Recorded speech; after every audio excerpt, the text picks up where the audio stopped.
C'est très facile de démarrer quelque chose.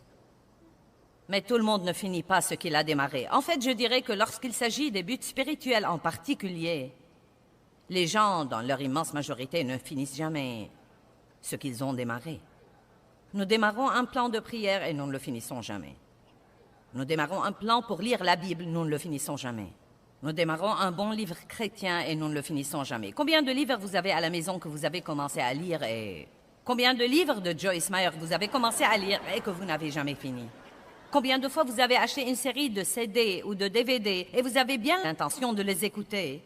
Sinon, vous ne les auriez pas achetés, mais vous les prenez à la maison et vous n'avez jamais le temps de les écouter.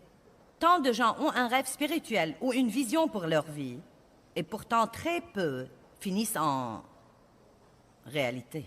Paul disait qu'il était vraiment déterminé à finir sa course. Ça a toujours été très important pour moi de finir ce que Dieu me donne à faire, mais il est important aussi de finir les autres choses dans notre vie. Si vous décidez de nettoyer votre penderie, faites-le. Si vous décidez de vous acquitter de vos dettes, faites-le.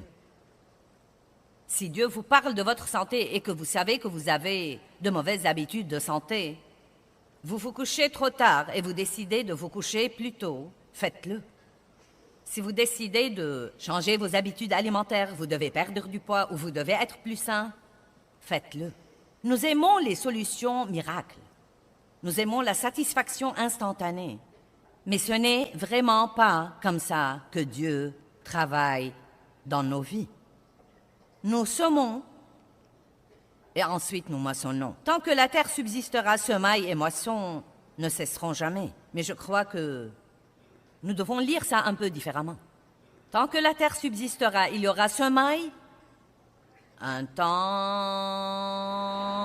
beaucoup de temps, et plus de temps, et plus de temps que nous n'aimerions. Et ensuite, pour ceux qui ne renoncent pas à mi-chemin, la moisson.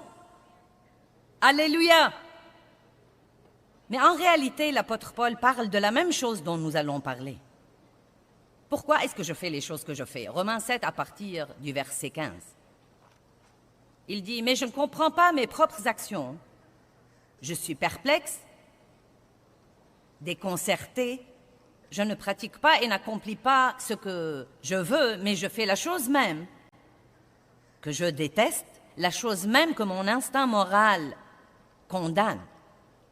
Or, si je fais normalement ce qui est contraire à mon intention, cela veut dire que je reconnais par là que la loi est bonne, excellente moralement, et je prends parti pour elle. Donc il dit, si je ne peux pas faire ce que je sais que je devrais faire, donc je dirais que j'ai vraiment besoin de quelque chose de l'extérieur pour me contrôler. La loi a été donnée sous l'Ancien Testament pour contrôler le peuple. Mais maintenant, nous avons quelque chose d'autre pour nous contrôler.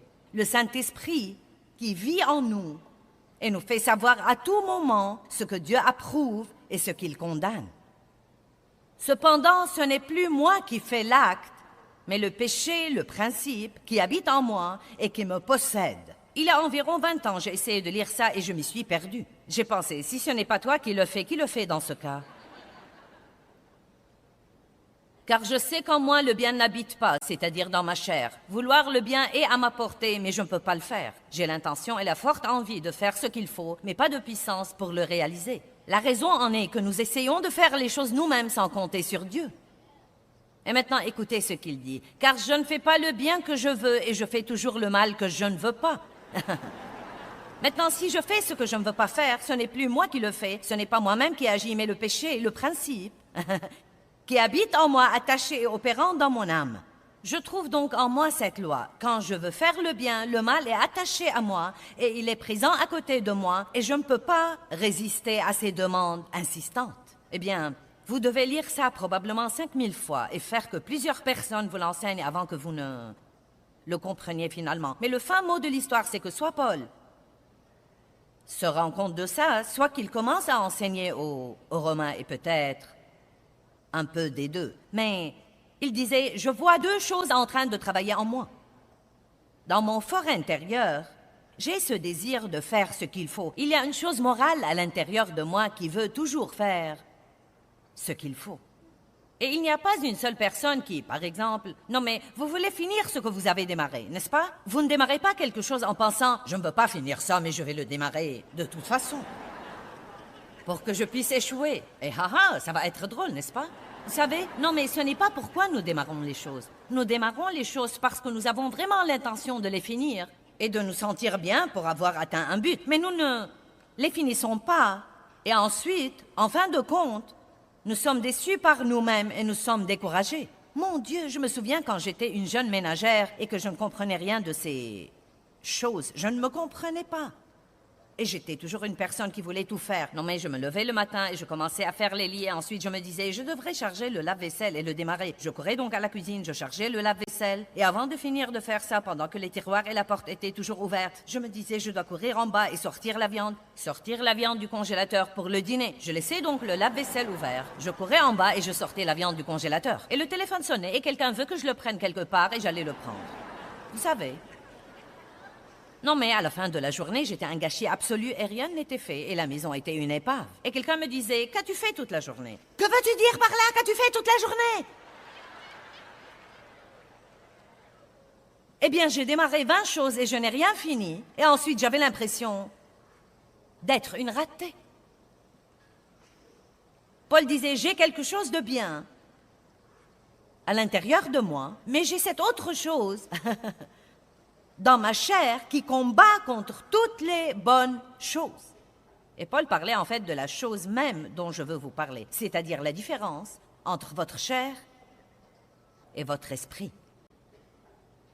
Et je veux que vous appreniez à reconnaître quand fonctionne la chair et quand fonctionne l'esprit. Et je veux que vous appreniez que vous devez vous discipliner pour faire les bons choix. Et cela veut toujours dire que vous aurez un petit inconfort momentané, ou peut-être même un inconfort à plus long terme. Mais Dieu est le rémunérateur de ceux qui le recherchent diligemment. Non pas le rémunérateur de ceux qui font une chose comme il faut, mais le rémunérateur de ceux qui continuent diligemment à faire ce qu'il faut encore et encore et encore et encore et encore et encore, jusqu'à ce qu'ils aient un bon résultat. Je veux que vous soyez déterminés. Si Dieu peut faire quelque chose pour quelqu'un d'autre, Dieu peut faire quelque chose pour moi. Si Dieu peut exaucer quelqu'un d'autre, Dieu peut m'exaucer. Car ses promesses sont pour toute personne qui veut. Non pas quiconque veut profiter de la promesse, mais quiconque veut faire tout ce que Dieu lui demande de faire afin d'avoir l'exaucement qu'il désire. Amen. Combien d'entre vous en ont assez d'écouter quelqu'un prêcher la victoire, car vous voulez l'avoir dans votre vie? Bien, vous savez ce qu'il faudra faire? Il faudra rentrer à la maison et mettre en pratique ce qu'il a prêché.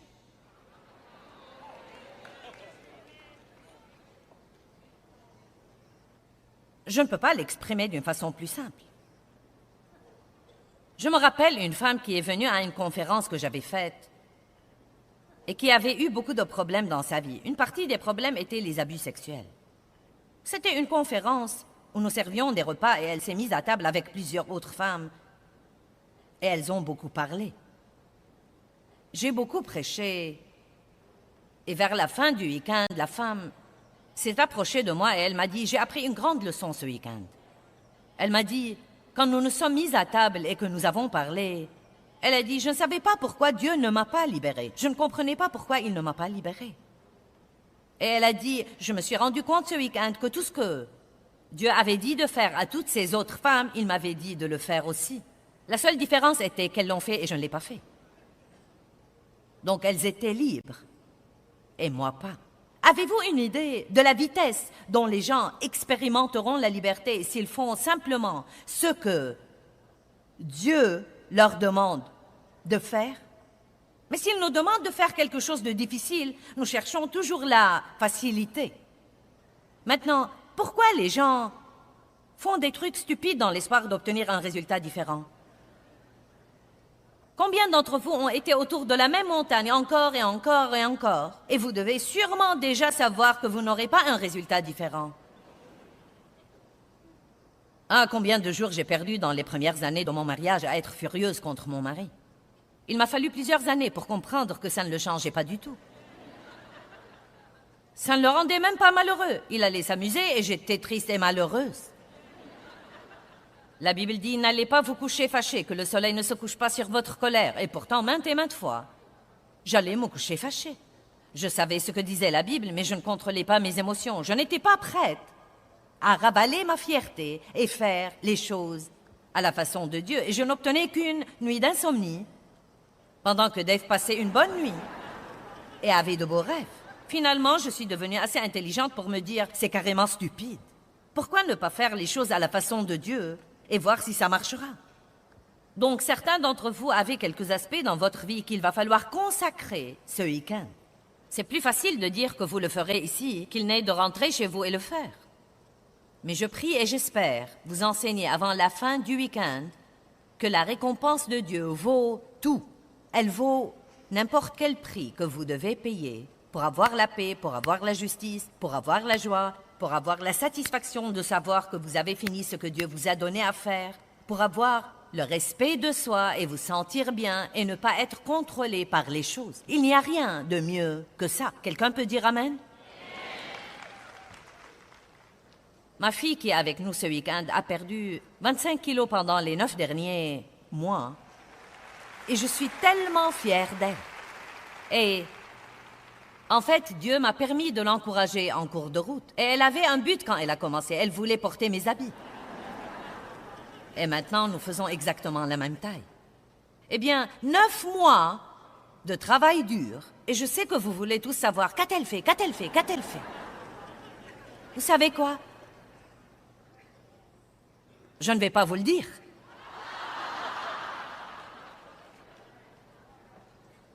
Elle a fait un programme qui est disponible pour beaucoup de gens. Mais vous savez quoi? Non, mais il y a une autre femme ici, une amie du bureau. Elle a perdu 30 kilos en 9 mois et elle a fait quelque chose de différent que ma fille. Ce que vous devez faire, c'est d'apprendre à écouter Dieu vous-même. Ce n'est pas parce que Dieu a oint quelque chose pour une personne qu'il va l'oindre pour vous. Vous devez obtenir votre parole de Dieu. Vous devez prendre votre plan de Dieu et il vous le donnera. Car la moitié de notre problème, c'est que chaque fois que quelqu'un d'autre a une victoire, nous voulons savoir ce qu'il a fait pour l'avoir. Et Dieu vous a déjà dit ce que vous devez faire, faites-le. Je prêche mieux que vous ne réagissez.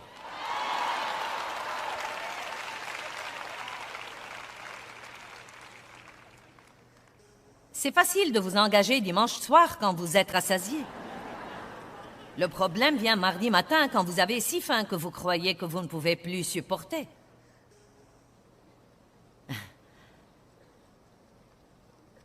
La chair est plutôt folle et quand il est temps de se lever, elle veut rester au lit.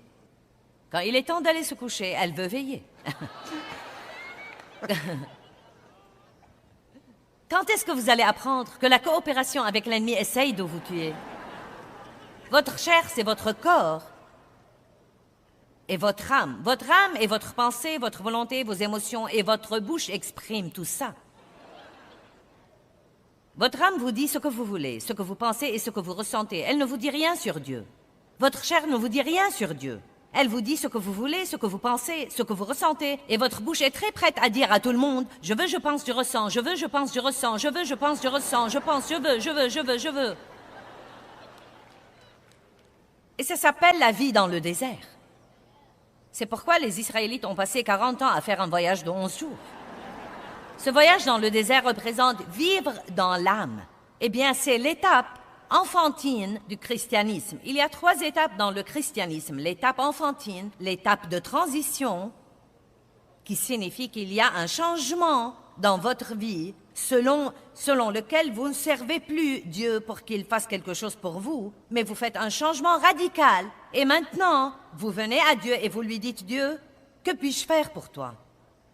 Comment pourrais-je te servir? » Et ensuite, vous devenez un fils mûr ou une fille mûre de Dieu. Et c'est à ce moment-là que vous commencez à expérimenter tous les merveilleux privilèges d'un enfant de Dieu.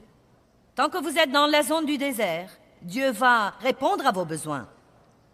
Les Israélites ne sont pas morts de faim. Leurs habits ne se sont pas usés pendant 40 ans, mais ils n'ont pas eu de nouveaux habits. Et je ne peux pas porter la même chose pendant 40 ans.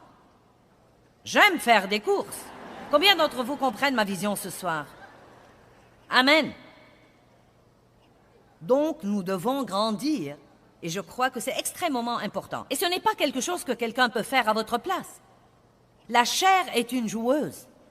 La chair dit, je vais faire ce qu'il ne faut pas et espérer m'en tirer avec ça. Nous parlions ce soir des jeunes qui se droguent. Et on parle de certaines drogues qui sont en fait très disponibles maintenant. Et même presque abordables pour les jeunes. Et c'est vraiment très triste. Et j'ai dit, pourquoi est-ce que les jeunes, ou n'importe qui d'ailleurs, continuent à se ruiner la vie avec ce genre de trucs? Ils ont vu ce qui est arrivé aux autres. Ils ont vu ce que ça a fait à leurs amis. Certains ont même vu ce que ça leur a fait et après avoir été désintoxiqués, ils sont revenus se droguer. Pourquoi les gens font ça? Je vais vous le dire. Parce qu'ils croient que peut-être ils arriveront à s'en tirer avec ça. Je serai celui qui peut faire ça et ne pas devenir dépendant. Je serai celui qui contrôle ça. Je serai celui qui peut le faire quand je veux et ne pas le faire quand je ne veux pas. La chair est une joueuse, mais l'esprit est un investisseur. L'esprit fera ce qu'il faut depuis le début pour très, très, très longtemps, même sans obtenir aucun résultat, parce qu'il sait que finalement, le jour de paix viendra. Amen. Donc, Paul parle du même genre de truc que nous traversons. Il dit, pourquoi je continue à faire les choses que je ne veux pas faire? J'ai ces deux choses, ces deux désirs contradictoires, différents, et ils sont en guerre entre eux. Et l'essentiel se réduit à qui nous délivrera? Eh bien, Paul continue, et dans le dernier verset de ce chapitre, il dit, qui me délivrera du corps de cette mort? Grâce soit rendue à Dieu qui le fera par Jésus-Christ. Donc, il savait que Dieu était le seul qui pouvait le délivrer. Mais c'est là que nous nous heurtons au problème parfois. Nous croyons que tout ce que Dieu fait est quelque chose d'instantané, surnaturel, miraculeux, que Dieu fait tout seul et que nous ne devons rien faire. Comment Dieu va vous délivrer? Quand vous l'écoutez vous dire que faire et que vous le faites. Je sais que c'est loin d'être aussi passionnant que si je venais vous dire ici, « Oh, c'est la nuit des miracles et je vais prier sur tout le monde et vous n'aurez plus jamais de problème. » Mais je ne vais pas vous mentir. Je ne vais pas vous mentir. Je n'ai eu qu'une seule délivrance surnaturelle pendant toutes ces années où j'ai servi Dieu, et Dieu m'a divinement, surnaturellement délivré de mâcher les glaçons.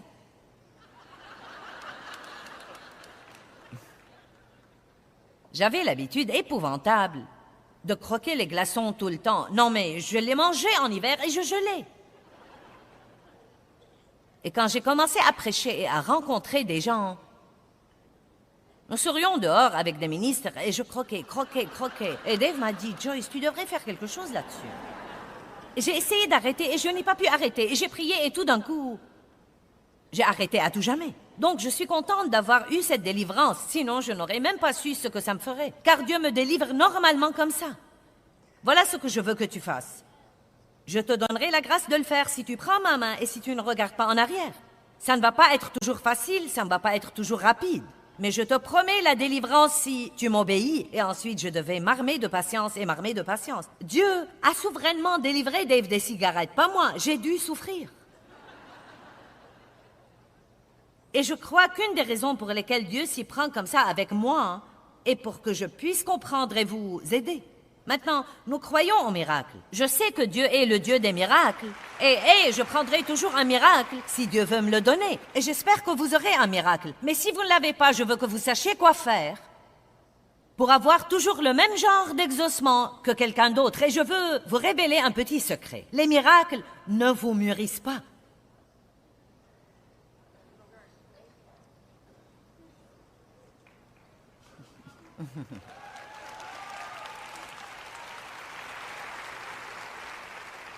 Donc vous feriez aussi bien d'arrêter de vouloir désespérément un miracle et dites juste, Dieu, je veux que tu me libères et quel que soit le moyen que tu choisis pour me libérer, je sais que tu choisiras le meilleur moyen pour moi.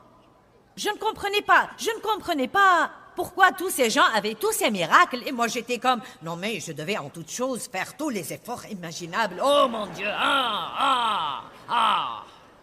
Je m'accrochais au pied des meubles pour m'empêcher de m'enfuir devant Dieu. Et vous savez, oh mon Dieu. Je ne comprenais pas et j'ai passé beaucoup de temps désorientée. Et je disais, oh Dieu, tu les as guéris et j'ai dû me faire opérer. Et Dieu, tu ne m'aimes pas, pourquoi tu ne m'aimes pas? Mais combien d'entre vous comprennent ce que je dis quand je dis qu'avoir un miracle souverain de Dieu est... Non mais, c'est très amusant. Waouh! Mais ça ne vous aide vraiment pas à grandir. Vous acquérez la maturité spirituelle en allant jusqu'au bout avec Dieu à l'heure de minuit où il n'y a personne là. Pas de jolie musique, personne pour vous réconforter. C'est quand vous dites « je ne vais pas abandonner et je ne vais pas renoncer ». Aussi forte que soit la douleur et aussi longtemps que ça prendra, je vais finir ce que Dieu m'a donné à faire.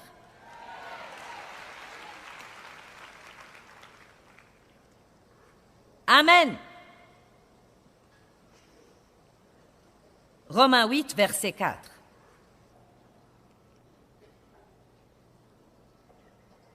Afin que la juste exigence de la loi fût accomplie en nous, qui ne marchons pas selon la chair, mais selon l'esprit.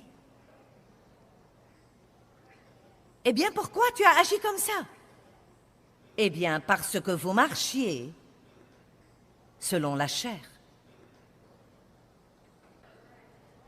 Nos vies étant non pas gouvernées par les normes et les règles de la chair, mais contrôlées par le Saint-Esprit. Ensuite, les versets 5, 6 disent de merveilleuses choses sur la pensée que vous pouvez lire seul. Mais le verset 9 dit ensuite, écoutez-le bien, il dit « Or, vous ne vivez pas selon la chair, mais vous vivez selon l'esprit, si... » Oh, si seulement il n'y avait pas de « si » dans la Bible.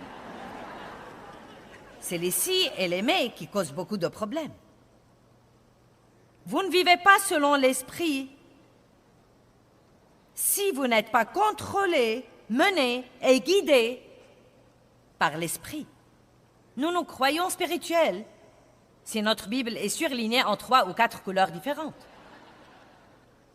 Et cela ne veut rien dire. Le seul moyen de savoir vraiment si vous êtes spirituel est si vous faites ce que la parole dit. Évidemment, je lance un appel ce soir pour de plus grandes choses. Maintenant, à quoi ressemble votre chair? La chair démarre avec un coup.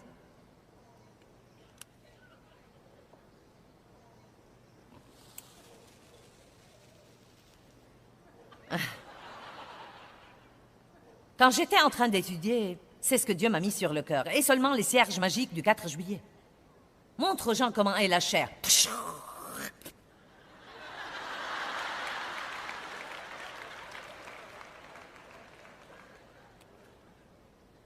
Oh ouais, à partir de lundi, nous allons nous acquitter de nos dettes. Jusqu'à ce que vous voyiez quelque chose en sol.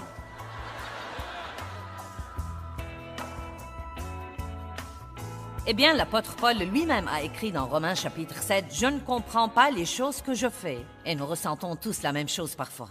Vous savez, nous avons tous une chair et elle est normalement forte et elle veut commander. Mais nous devons toujours être prêts à ne pas lui prêter attention parce qu'elle s'éteint très vite. Consacrons tous les aspects de nos vies à Dieu.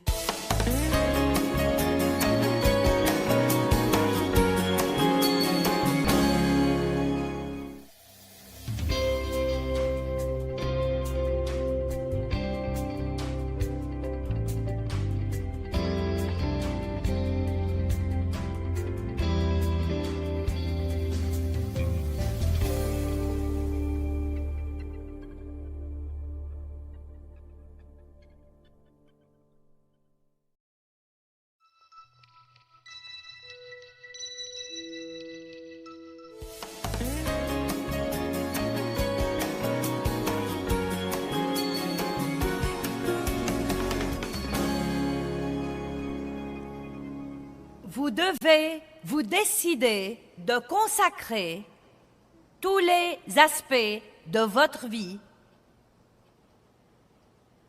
à Dieu.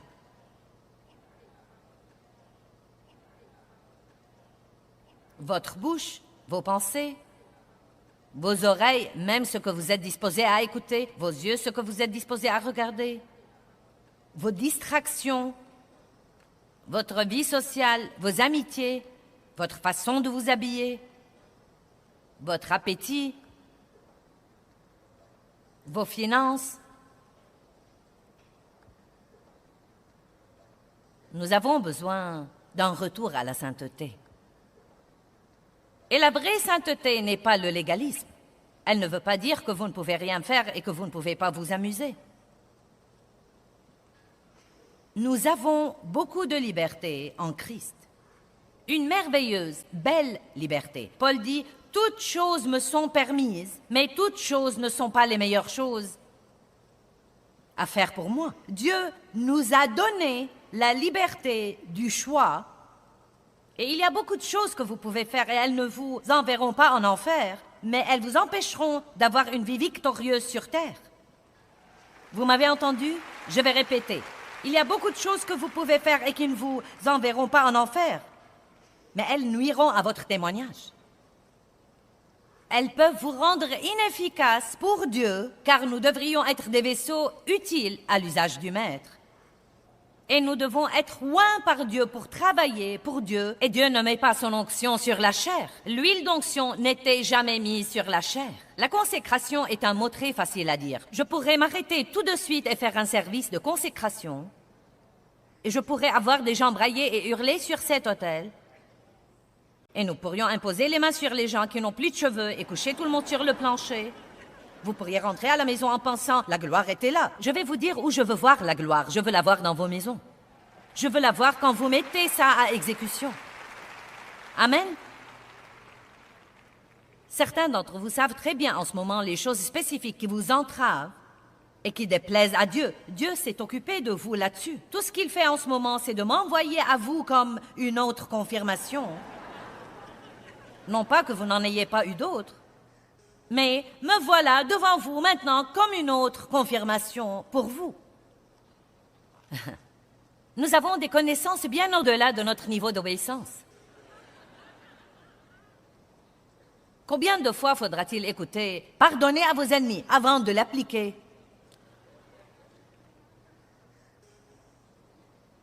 C'est beaucoup plus facile de dire « Amen » ici que de rentrer à la maison et de le mettre à exécution. Mais je crois que vous allez comprendre le message ce soir et que vous allez apprendre à finir ce que vous démarrez.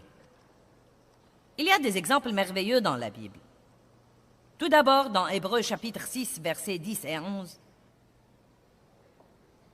la Bible dit que Dieu désire que nous allions jusqu'au bout, mais nous désirons fortement et sérieusement que chacun de vous montre la même diligence et la même sincérité jusqu'au bout.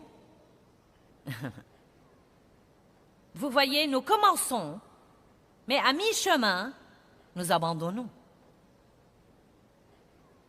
Pour que vous jouissiez de la réalisation de vos rêves à la fin.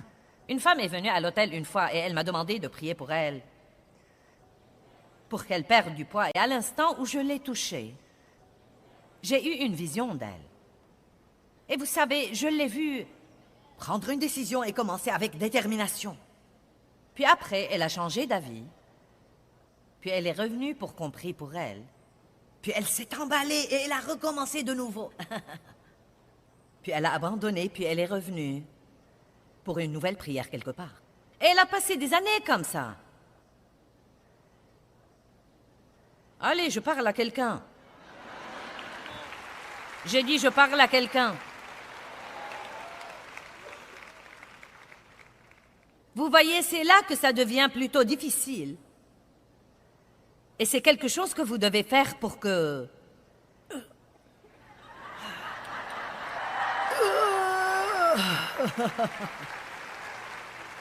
vous puissiez sortir de l'autre bout avec une certaine victoire. Et rappelez-vous, s'il vous plaît, vous ne devez jamais faire ça tout seul. Chaque personne qui dit à Dieu « Je vais aller jusqu'au bout avec toi, Seigneur », laissez-moi vous dire « Non, mais elle aura la victoire. » Vous savez quand je sens l'onction de Dieu sur moi pour prêcher? Quand je sors ici. Je ne le sens pas avant ça. Si vous attendez de sentir ce qu'il faut avant de faire ce qu'il faut,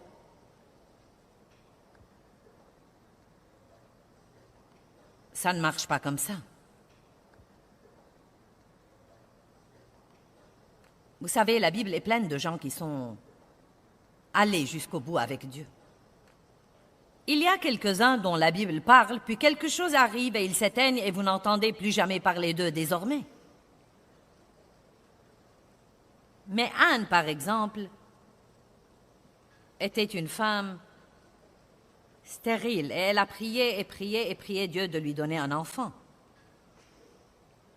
Et elle a dit à Dieu, « Si tu me bénis et que tu me donnes un enfant, je te le rendrai et je te promets qu'il te servira tous les jours de sa vie. » Maintenant, quand elle a rendu son enfant à Dieu, ce n'était pas comme nous faisons dans la consécration des bébés où nous donnons nos enfants à Dieu puis nous les reprenons avec nous à la maison.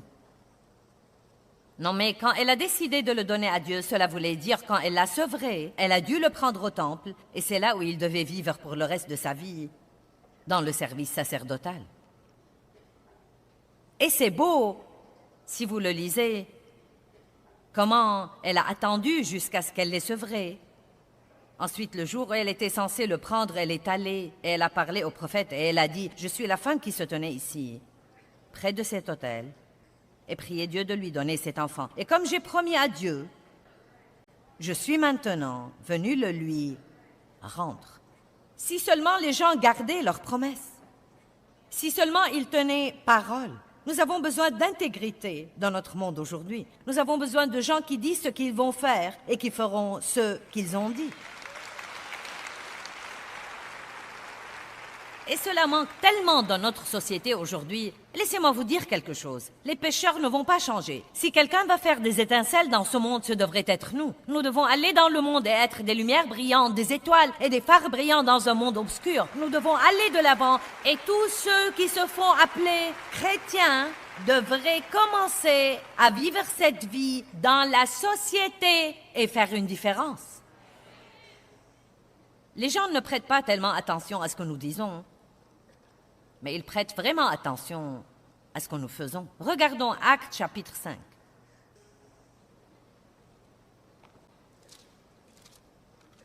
Quelqu'un sent quelque chose se remuer au-dedans de lui ce soir?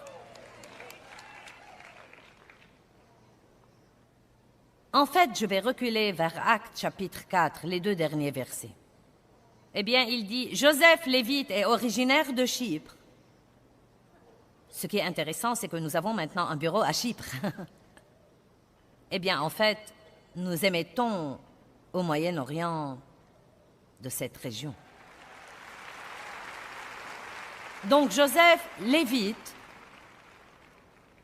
est originaire de Chypre, surnommé par les apôtres Barnabas, ce qui signifie « fils d'exhortation », vendit un champ qu'il possédait, apporta la somme d'argent et la déposa aux pieds des apôtres. Maintenant, vous savez, je ne sais pas, peut-être que quand ils ont fait ça, les gens étaient comme « Oh, c'est génial, Joseph, tu es un type génial, alléluia !» Ananias et Saphira, voyant ce qui se passait, ont dit « Nous avons un champ, nous allons le vendre et nous apporterons l'argent. » Vous savez, parfois, nous nous engageons dans la chair et ce n'est pas quelque chose que Dieu nous a mis sur le cœur. Mais vous savez quoi? Même si nous nous engageons alors que nous aurons dû garder notre bouche fermée, Dieu s'attend à ce que nous tenions parole. Sinon, la moindre des choses qu'il veut que vous fassiez serait de revenir et de dire « J'étais dans la chair, je n'écoutais pas Dieu, je n'ai même pas prié là-dessus, dégagez-moi de mon engagement. » Mais très souvent, nous ne voulons faire ni l'un ni l'autre. Et ça ne fera pas bien. Mais un homme nommé Ananias, avec sa femme Saphira, vendit une propriété et de connivence avec sa femme, mit de côté une partie du prix et se l'appropria injustement, puis il apporta le reste et le mit aux pieds des apôtres. Pierre lui dit, Ananias, pourquoi Satan a-t-il rempli ton cœur? Remarquez, quand nous ne tenons pas nos engagements, c'est que Satan nous remplit le cœur de quelque chose. au point que tu mentes et que tu essayes de tromper le Saint-Esprit et que tu es en violation de ta promesse, retenu secrètement et gardé pour ton propre usage une partie du prix de la vente du champ. Ananias, ne pouvais-tu pas le garder sans le vendre? Ou si tu le vendais, ne pourrais-tu pas disposer du prix à ton gré? Comment as-tu pu mettre en ton cœur de faire une chose pareille? Donc il n'était pas obligé de dire « je le donnerai en totalité ». Il aurait pu le rendre et dire « j'en donnerai une partie ». Tout le message ici, c'est le fait de ne pas tenir parole. Tout le message ici, c'est le fait de ne pas faire ce qu'on a dit qu'on fera, de ne pas faire ce qu'on a démarré. Comment as-tu pu mettre en ton cœur de faire une chose pareille? Ce n'est pas à des hommes que tu as menti quand tu n'as pas joué franc jeu pour prouver que tu es malhonnête. Mais tu as menti à Dieu. Verset 5. Quand il entendit ces mots, Ananias tomba mort. Vous savez, c'est vraiment sérieux. Maintenant, restez avec moi une minute car je vais vous montrer une corrélation. Et une grande crainte s'empara de tous ceux qui entendirent ces choses. Verset 6. Les jeunes gens s'étant levés vinrent alors ensevelir le corps et l'emportèrent pour l'enterrer. Environ 3 heures plus tard, sa femme entra sans savoir ce qui était arrivé. Pierre l'interpella. « Dis-moi, est-ce à un tel prix que vous avez vendu le champ? »« Oh oui, répondit-elle, c'est à ce prix-là. » Alors Pierre lui dit, « Comment avez-vous pu vous accorder pour tenter l'esprit du Seigneur? Écoute, ceux qui viennent d'enterrer ton mari sont à la porte et ils t'emporteront aussi. Au même instant, elle tomba morte. » N'est-ce pas un message encourageant ce soir? Et imaginez que ce soit presque fini et que je vous envoie chez vous avec ces pensées. Et quand les jeunes gens rentrèrent, ils la trouvèrent morte et l'emportèrent pour l'enterrer à son tour auprès de son mari. Maintenant, écoutez ça. Et toute l'assemblée, et tous ceux qui apprirent ces choses, étaient terrifiés, et une grande crainte et une étrange terreur s'empara d'eux. Maintenant, par les mains des apôtres, les messagers spéciaux, beaucoup de miracles et de prodiges inouïs se faisaient au milieu du peuple, et d'un commun accord, ils se réunissaient tous ensemble dans le temple. Maintenant, remarquez qu'Ananias et Saphira sont tombés morts pour avoir menti, mais remarquez aussi que de grands signes et de grands miracles et des prodiges énormes se faisaient dans l'Église et les gens se joignaient à l'Église tous les jours et par milliers. Maintenant, si nous nous demandons où les miracles sont partis,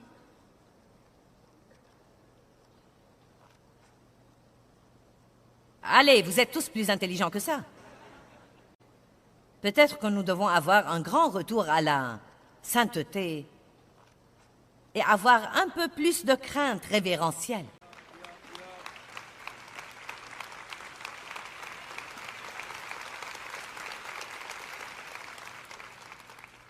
Dave et moi parlions justement la semaine dernière de ce sujet.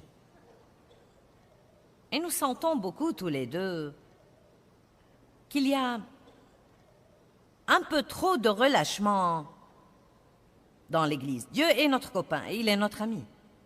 Mais il est aussi un Dieu tout-puissant. Il est un Dieu saint. Il est un Dieu juste.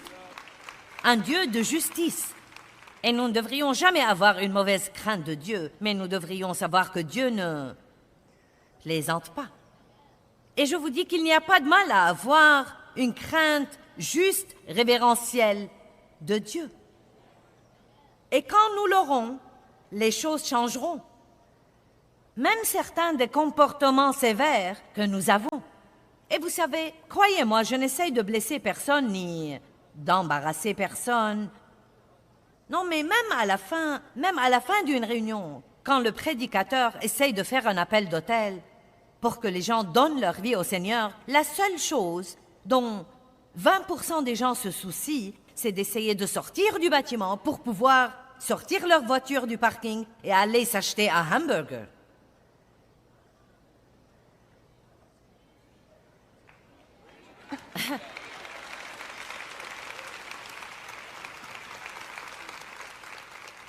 Non mais, sommes-nous vraiment tellement pressés que nous devons froisser le Saint-Esprit et peut-être déranger un pécheur perdu allant en enfer, que le Saint-Esprit essaye de convaincre? Vous savez, on ne devrait pas dire ces choses, car toute personne qui fait ça et qui est vraiment régénérée, sait dans son esprit, quand elle se lève, qu'il ne le faut pas.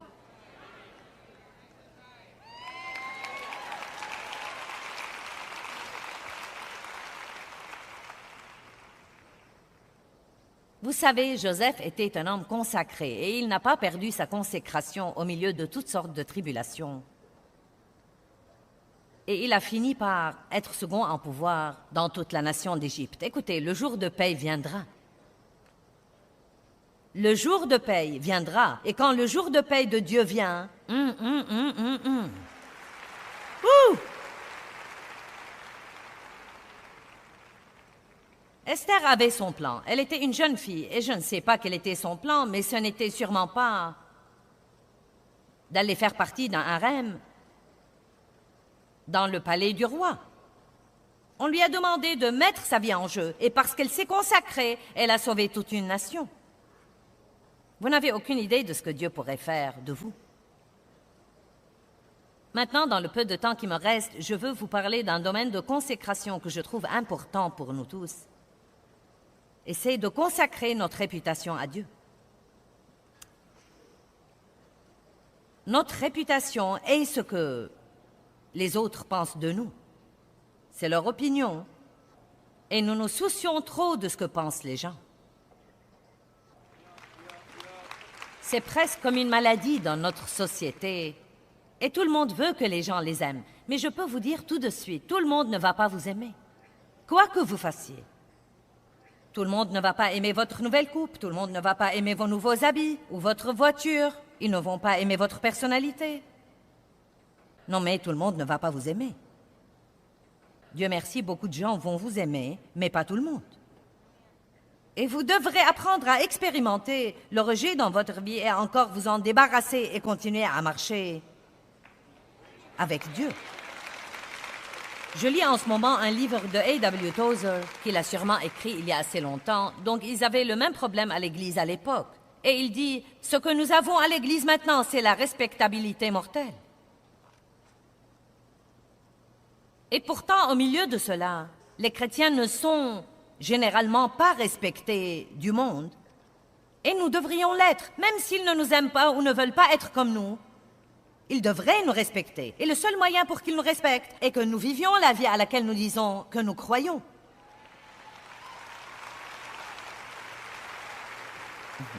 Nous devons vivre la vie à laquelle nous disons que nous croyons. Vous savez, l'apôtre Paul a dit dans Galates 1:10, « Si j'essayais de plaire encore aux hommes, je ne serais pas maintenant apôtre du Seigneur Jésus-Christ. » Est-ce que vous savez qu'essayer de plaire aux gens, essayer de maintenir des relations, peut vous voler le plan de Dieu pour votre vie? Le savez-vous? Je suis sûre que Noé a dû perdre sa réputation pour construire l'arche. Qu'en pensez-vous? Je parie qu'Abraham n'avait pas une très bonne réputation quand il a quitté toute sa famille et tout ce qu'il connaissait pour partir et il a dit « Dieu m'appelle ». Eh bien, où vas-tu, Abraham? Je ne sais pas. Dieu m'a dit, va et je te montrerai. Espèce d'abruti. Allez. Jésus n'avait pas une bonne réputation. Et la Bible dit dans Philippiens 2:7 qu'il s'est dépouillé de sa réputation.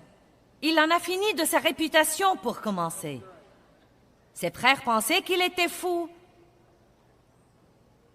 Les gens pensaient qu'il était fou. Mais il est resté déterminé et il a continué. Je ne saurais même vous expliquer tout ce que j'ai enduré quand Dieu m'a appelé à faire ce que je fais. Il y a plus de 35 ans. C'était vraiment une époque très dure et solitaire pour moi. Et j'ai dit à Dave il y a environ 2 semaines, je lui ai dit, tu sais quoi, je ne sais pas comment je suis arrivée de là où j'étais à là où je suis. Je ne sais pas comment j'ai réussi à surmonter tous les trucs qui sont venus contre moi, sauf que je supportais ça avec Dieu un jour à la fois. Et une des choses que j'avais, laissez-moi finir, une des choses que j'avais, non mais j'avais ça, je ne vais pas abandonner. Non mais abandonner est vraiment quelque chose que je ne peux même pas envisager. Je ne vais ni abandonner, ni renoncer. Et je sais que Dieu m'a donné